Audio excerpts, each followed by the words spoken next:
Yeah.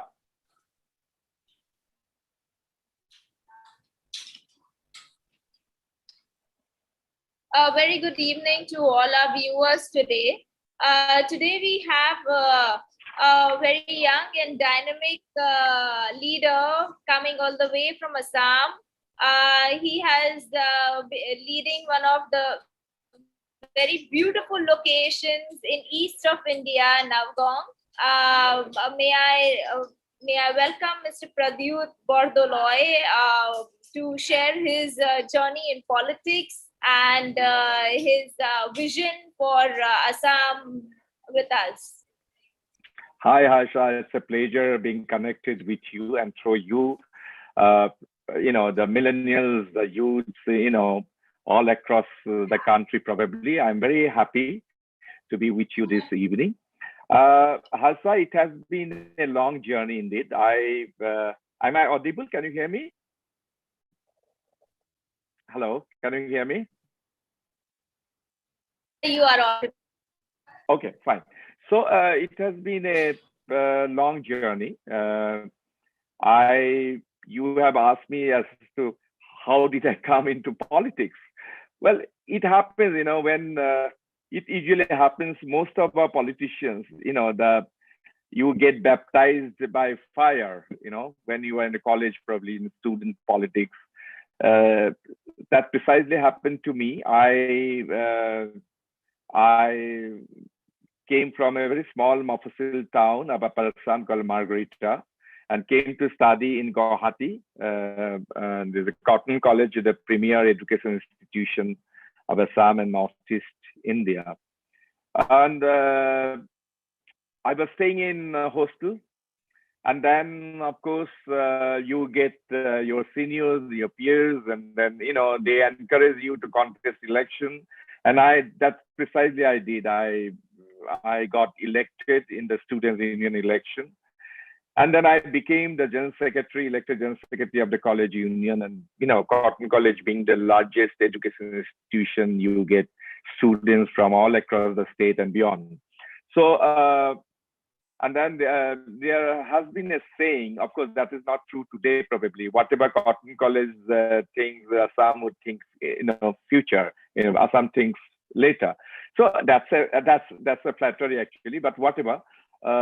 I got baptized, and then I had my own ups and downs being a student leader. And then, of course, I went to JNU after my graduation, and then I spent very fruitful years in JNU. So your values, your plans, your thinking get actually a proper shape in JNU. That happened to me. And then there's no looking back, actually. So after JNU, I just joined. Of course, I joined the students' wing of the Congress Party. And I headed the NSUI, the state student organization in the state. And then, so it has been a very checkered political career. I had been MLA for 4 terms from Upper Assam town, Margarita. That's my hometown. That is where I was born and raised. My home constituency that was.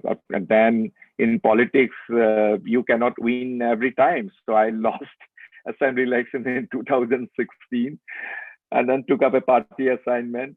And then again, party asked me to contest in the Lok Sabha. So I contested in 2019. And now I'm currently a member of Parliament Lok Sabha, representing the Nowgong parliamentary constituency of Assam. So that is it, Harsha, yes, sorry. So it's a journey full of accomplishments, I must say, that you are also a spokesperson for the NSUI at a point of time. So that's extremely commendable work, sir. Sir, in this short span of your political career, this is the first time you must have seen COVID-19 and that everything is under. Yes. What are the initiatives that have been done by you in the context? Yes, yes. If you remember, COVID, the first wave struck us in early part of 2020. In fact, we were in the midst of winter session in Delhi. And then in March, all of a sudden we were caught off guard, actually, if you remember. And then we all got stranded in Delhi. Most of my colleagues from parliament, we got stranded because there was total lockdown in the country. And then, but that was a very, very trying time for all of us. The country went through a lot of, difficult times, especially if you remember having been stranded in Delhi under lockdown, and everything was closed for days together at a stretch. And then, if you remember, there were, influx and exodus of migrant laborers. My state also has a very large number of people working in different parts of the country, all across the country. And then, they also got stranded in their respective places in different states, and then they couldn't get back to the state of Assam. Their, working places were all closed, and they were denied all kind of facilities. They didn't have money. There's a lot of, if you remember, the people had, especially working class people, had very, very difficult times. And that was a time while being stranded in Delhi. I, as a member of parliament, we started getting these SOS calls. People were contacting us from different parts of the country.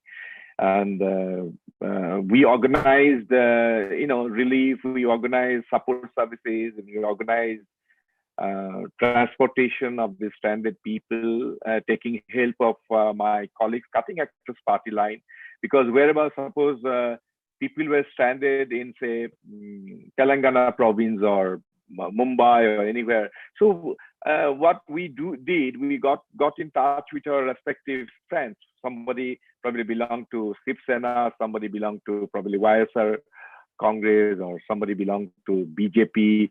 It didn't matter, actually. We contacted our colleagues from parliament and helped people with respective governments, state governments. And that was a very difficult task, because, this stranded people had very, very difficult times. Everything was closed. And then during the second wave, this time, it started in May again. But this time I was in my constituency. And then, Delhi and Mumbai, this bad experiences preceded us before COVID second wave struck my state.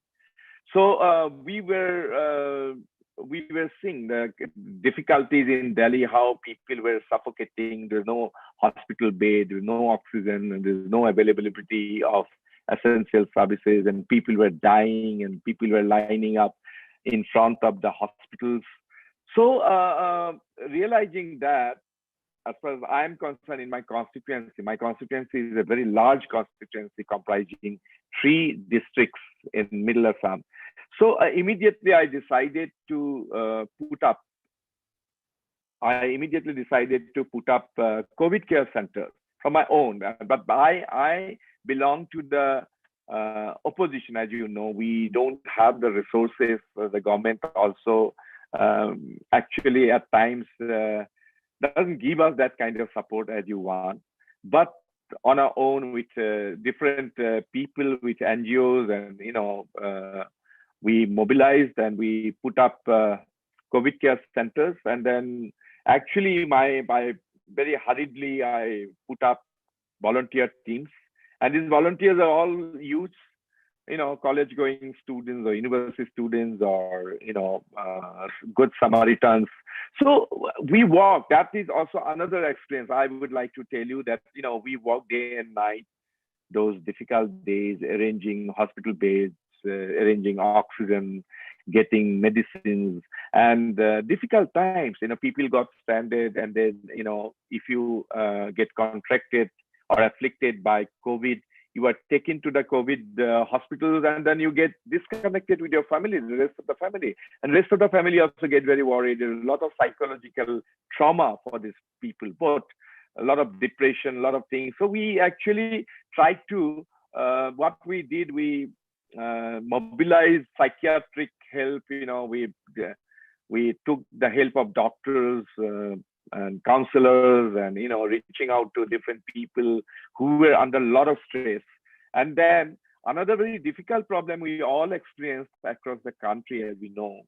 Unfortunately, people die because of COVID. There were a lot of restrictions. Your family members cannot go to the crematorium or wherever, and then very difficult. So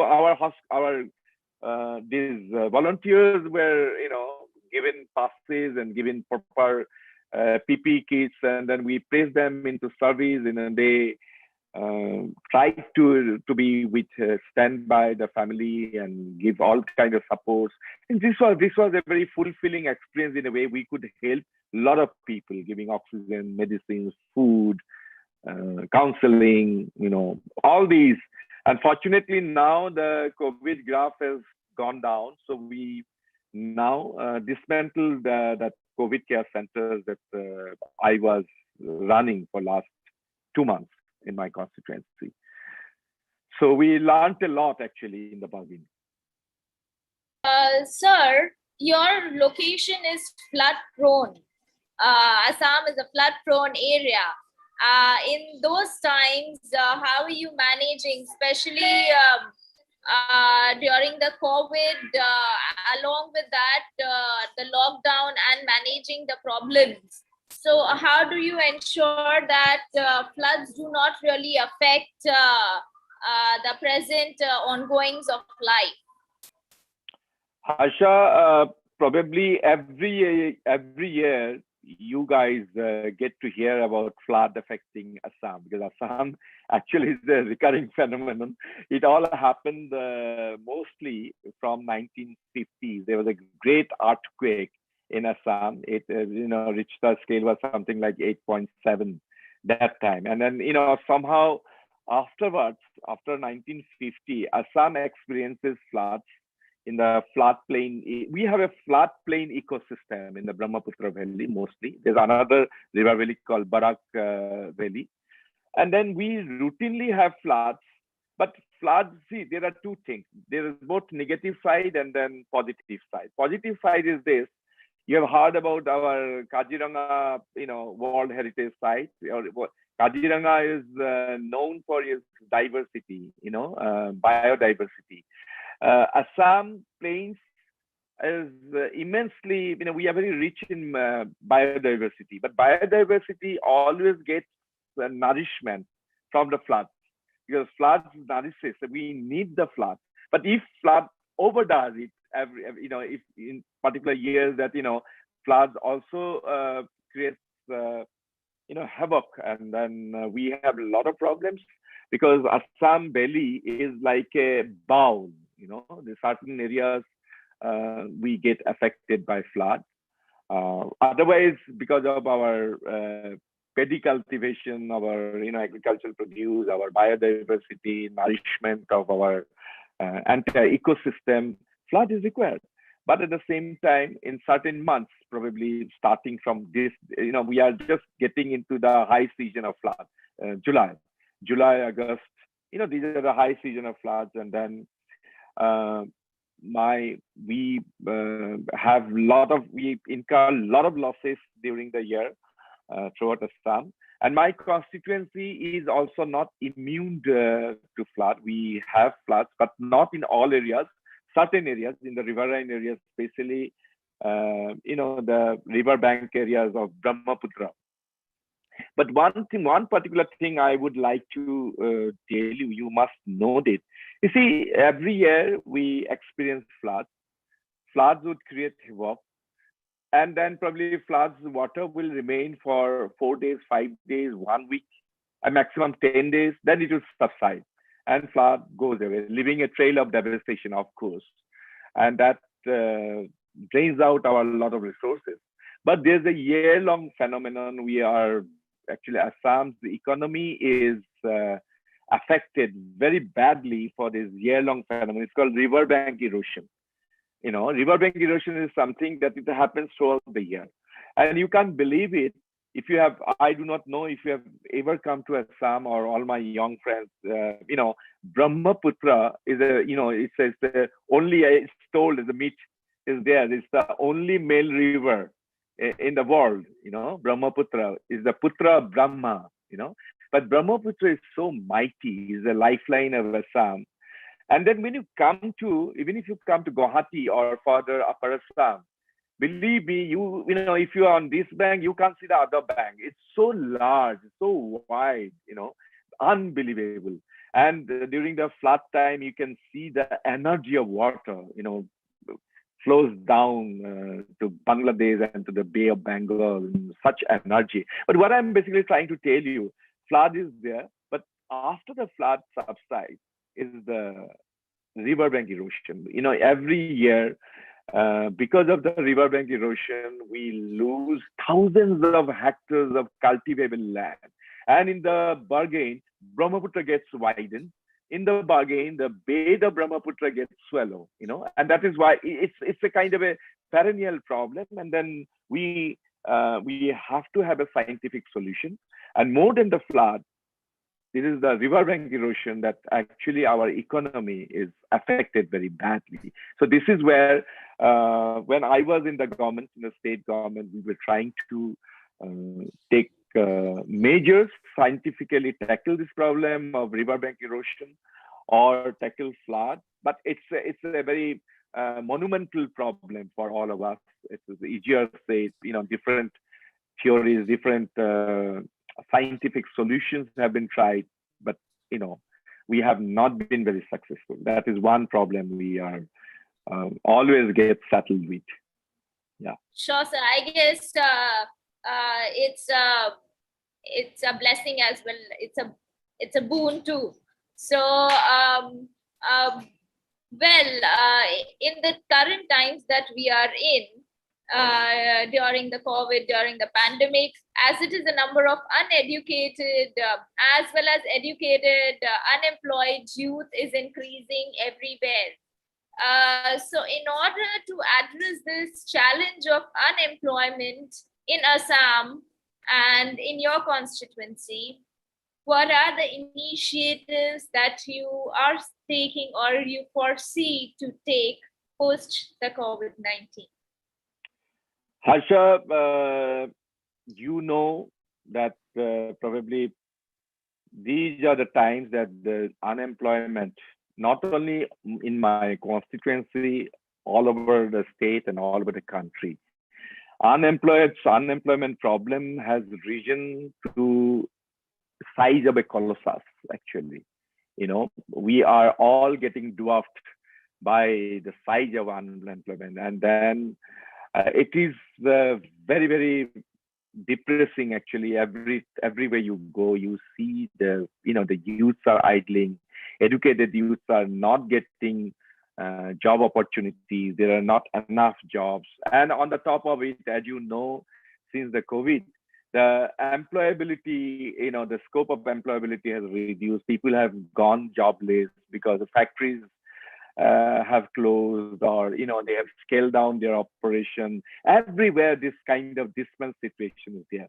And my constituency again is affected very badly. There is a very large unemployment in my constituency, and but I have tried to study this problem and I've tried to tackle this problem. You see, sometime back I mentioned to you that we have a very large number of people working in different states. Maybe looking for a greener pasture. It happens. Some of the from underdeveloped states, the young men and women, they go out to work, suppose in different metropolis, they go out. Same thing from my constituency also, but my constituency is a very typical one thing I wanted to tell you. You see, I have observed, I have 3 districts in my constituency, parliamentary constituency, and the largest single group of young men mostly, very less educated, probably school dropout or higher secondary class 12 fail, or uh, mostly that stage. They go out, and I have noticed a very interesting phenomenon. In the country, there are recruitment agencies, and in the country, some very important 6, 7 security recruitment agencies, they routinely come to my constituency trying to enroll or employ the youths of my constituency. It's not only my constituency, actually youths of Assam, but from my constituency also, a large number of youths go out and take up security jobs. And they are all over the places in the country. Then I realized, see, these less educated, I won't say illiterate, but less educated youths of my constituency, when they go out and take up a job of a security guard, say a guard guarding a ATM machine or some place, some industrial place or something, I ask the security agencies, why do you come all the way from Mumbai or Hyderabad or Pune to recruit young men from my constituency to employ as security guards? The security agencies, those people, they told me that these people have, they are above average. When they are put in this particular job, they're above average. Given the conditioning, if they are conditioned, they are superb. They are very good security people. They are disciplined, they are obedient, they are very conditioned, and they take up their job very seriously. I think this is a trait, this is something, I attribute that young men of my constituency have. There are, of course, there are certain communities, they are very good at it. Like in the olden days, if you remember, if you notice, in the olden days, the Britishers would always recruit, people for the army from Punjab or Gurkhas, because there are certain, very positive, attributes of these communities. Similarly, I believe that there are certain very positive attributes in certain communities who live in my constituency. But having said that, I realize that all these young men, if we give them skills, I just want to give you one example. Probably a security guard of film hero Salman Khan's security guard would probably draw a salary of 2 to 3 lakhs a month minimum, probably. But a security guard going from my constituency would end up having probably 15,000 guarding an ATM. So I realized that if I give them skills, even for security services, probably their career progression, they would get the better remuneration. They are skilled, and having inheriting their own genetic or all kind of attributes, I think they can be very good at their jobs. This is where I want to actually concentrate. I want to give them skill training, and this is how I want to tackle the unemployment problem in my constituency. Wonderful, sir. Sir, the population in Assam is a lot, and there's a lot of people to be trained. But then, while you are training, there are so many migrants also, and there is a new rule of CA and NRC coming up. What would be your thoughts on the same, sir? If you read Assam history, migration has always been there. I want to tell you one thing. Assam became a part of British India very late, only after 1826. Whereas, East India Company, the headquarters was in Calcutta. East India Company, British was, up to beyond the border of Northeast. When Assam was annexed, became a part of British India, the Baniyas in East India Company realized that when Assam was a part, they found that Assam land was very fertile, and there were a lot of vacant space, of course. So what they did, they discovered tea, and then for tea cultivation, we needed labor because there was serious dearth of indigenous labor, frankly speaking. Because Assamese people or other indigenous communities, they wouldn't take up a manual job, or they wouldn't take up land was very fertile, they were very well off, population was less. But British, when they found that they could exploit the vacant space of Assam, the land is so fertile, so they started tea cultivation. And for tea cultivation, they encouraged, influx of people from certain parts of central India, like today's Jharkhand, or Bihar, or central provinces. But these people, this particular stock, went to Upper Assam mostly. But the riverine areas, if you know that, that time, the only industry flourishing in India was the jute industry. All the jute mills were located on the bank of Hooghly and Ganga and all. And then Britishers realized that Assam riverine lowlands were very, very conducive for jute cultivation. And then, the all kind of jute factories and industry, they needed captive plantation. And that is why they realized that jute could be introduced in Assam, but where are the labor? So this was the British, after 1840s, they encouraged from certain districts from today's Bangladesh, East Bengal, especially Mymensingh district and other districts, they encouraged and engineered a lot of influx from hardy labor who are adapted into this jute cultivation and all. They were, they were encouraged, and that's the first beginning of migration. But then it started, they were looking back, and then vacant space was all occupied, and then British realized that, this has to be stopped. That is why even British drew a Lakshman Rekha, it's a line system, so that this migration cannot affect the Upper Assam. But whatever, that's a part of history. But what I'm saying, migration has always been part of body politic of Assam. And then so much so that the Assamese people, the Assamese identity got written. This is bound to happen. If you have people, if you get outnumbered, and then if your language, your identity, your culture there's a fear of being swamped by this unabated migration. And precisely happened, and there was a anti-foreigner agitation in the early part of 80s. It started in 79.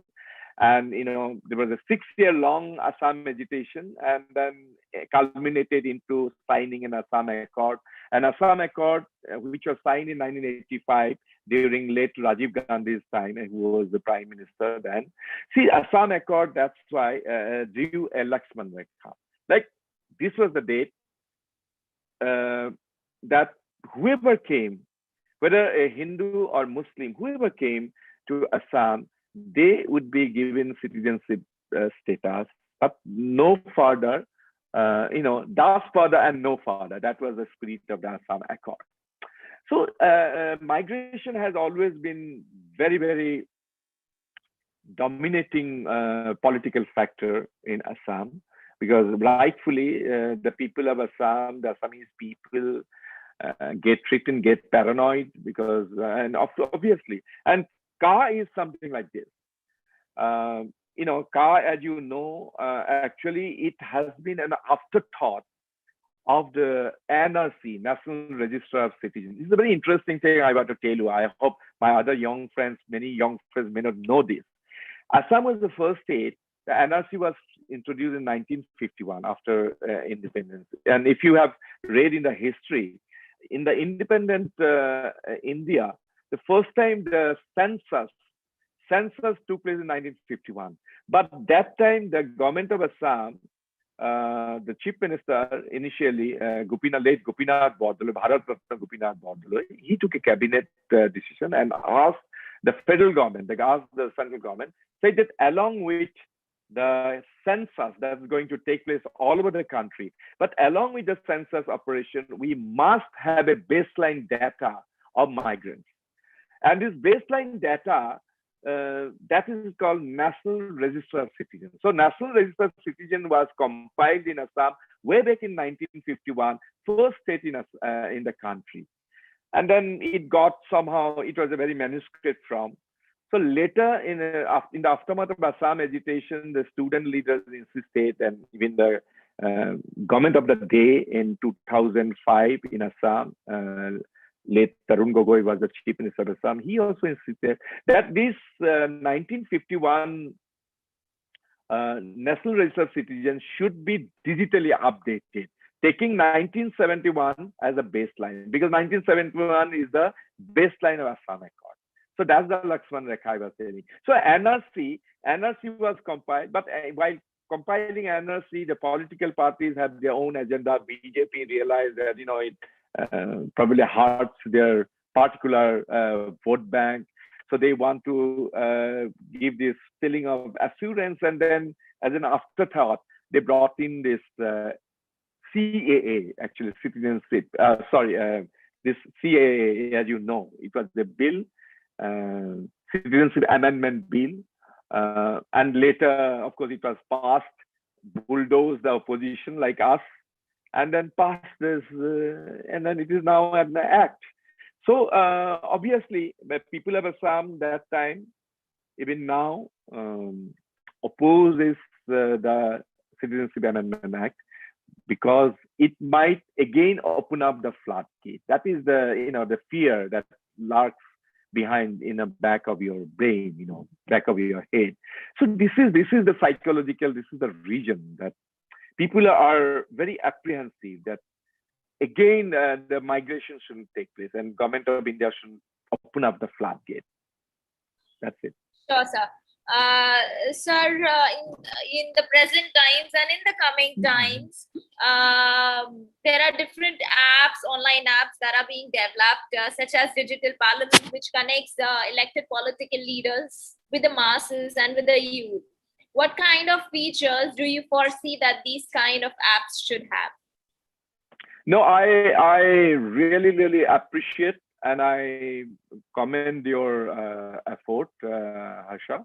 I think it is very important because, you know, all of a sudden, probably this is a positive side of COVID onslaught, that, you know, we are getting connected while being at home. And, you know, it can accommodate very large, you know, span is very large. Today, probably millennials and youth probably, you know, are watching me or talking to me.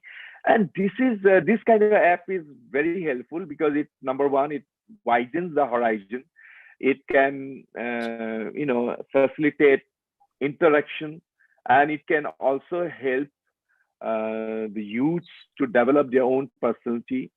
So I think it is very important. But my suggestion to you that you should widen the ambit. You know, especially if you in the future, if you develop an app like this, you should take care to be more inclusive so that you can reach out to the rural youth of the country. And I have noticed in the rural youth of the country, they have one problem, that initially they are very hesitant because of the language barrier. Maybe in the app, probably you can have an inbuilt feature. But somebody may be speaking in Tamil, or somebody may be speaking in Kannada or Marathi or Assamese. You know, even if when you participate in the app, probably instant translation, you know, that probably would break the barriers and transcend the, you know, division of the youth. I think otherwise it is very good, and I really appreciate your effort, and you should carry on and widen your ambit. That is my suggestion to you. Appreciate it, sir. Thank you so much. On this note, one of our guests, Mr. Abhinan D. Barhoy, he has a question. May I request you to please switch on your camera and come forth and ask your question?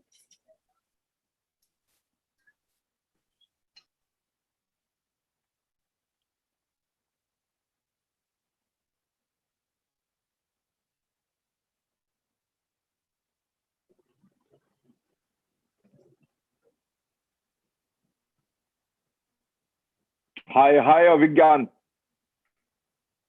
Hello. Hello, sir. I am highly privileged to meet you. I am from Assam itself, and I am from Cotton University. And it happens so that we share the same alma mater. So yeah. I would just love to know the role of Cotton College in shaping the man that you are today. We'd love to know your views on that, sir. Thank you. Vigyan is, you know, when I came to Cotton College, there's a very famous book by Nobin Borwa, Cotton College. You know, before actually I came to Cotton Yes, College, sir. I was a small student. I was a student in a school, and I was a voracious reader those days. You know, before I came to Cotton, and that inspired me to come to Cotton College. Harsha, Cotton College is the largest institution like the Stephens or Presidency, something like this. For a small town boy, Mofussil town boy, those days, my time, in the late 70s, say, as a school student, it was a big thing to come to Guwahati to study in Cotton College. And then, there was a book, my senior from Cotton College read a book, and then I was so enamored that I decided that I would come to Cotton College to study. That was my ambition when I was a school boy. So I came to Cotton College. Obviously, Cotton College is one like JNU, like Usmania or any other university. You have students from all over the places. Cotton College is such educational institution that it used to draw students from all over Assam and across, other hill states also students come. So this is a kind of a very great learning platform, and it really shaped my initial years of my life, and it actually inspired me to go out of Assam and Northeast and have more exposure. And that's precisely I went to Delhi for my studies in Delhi University and JNU and further actually. So Cotton College obviously played a role of catalyst, frankly speaking, those very impressionable age as a young student. Thank you, Abhigyan, for the question. Sir, we would like to know any final message for all the viewers who are watching right now and who will watch the recorded session. No, I want to give a message because yours is basically youth-oriented program, and that is why through you I want to. This is what I feel. Number one, you see, I personally believe that we must inculcate the youthfulness, because youthfulness is one thing that it gives you energy. It can take you, and it gives you a lot of energy. It gives a direction to look forward to a future for all. But having said that, I would like to give this message that we have put behind those middle ages where a lot of myths, a lot of unscientific things have happened. We shouldn't get bogged down with all kinds of middle class values. We must have a liberal and scientific temperament. By saying that who is eating what, who's wearing what, and then too much of this religious fanaticism and religious polarization would not lead us to the future. Of course, we should be proud of our heritage. We should always protect our heritage and traditions, but we must have a very liberal attitude, and then we should look forward to the future. And I think this is what youths of our country, and mind you, Harsha, by 2025, India would host the largest young population of the world. So we are a nation of youth. So we must look forward to the future. We should overcome all kinds of problems that is bogging us. And, we should go and win the world through our pragya. That is why Knowledge Commission was saying, our knowledge has always been of paramount importance, and we should inculcate this spirit of knowledge and the youthful energy and look forward and have a scientific temperament. This is what my, view to the youths of this country. Thank you so much, sir. Thank you for joining us today evening and sharing with us about your journey, the hardships that you face, and the challenging decisions that you've taken over a period of time, sir. Thank you, and I'd like to thank all our fellow panelists, Bhargav, Akshadeep, Abhigyan. Thank you so much, sir. Thank you. Pleasure. Thank you very much. Thank you so much, sir, for giving us the time. Joy Ahom. Jai Ahom. Thank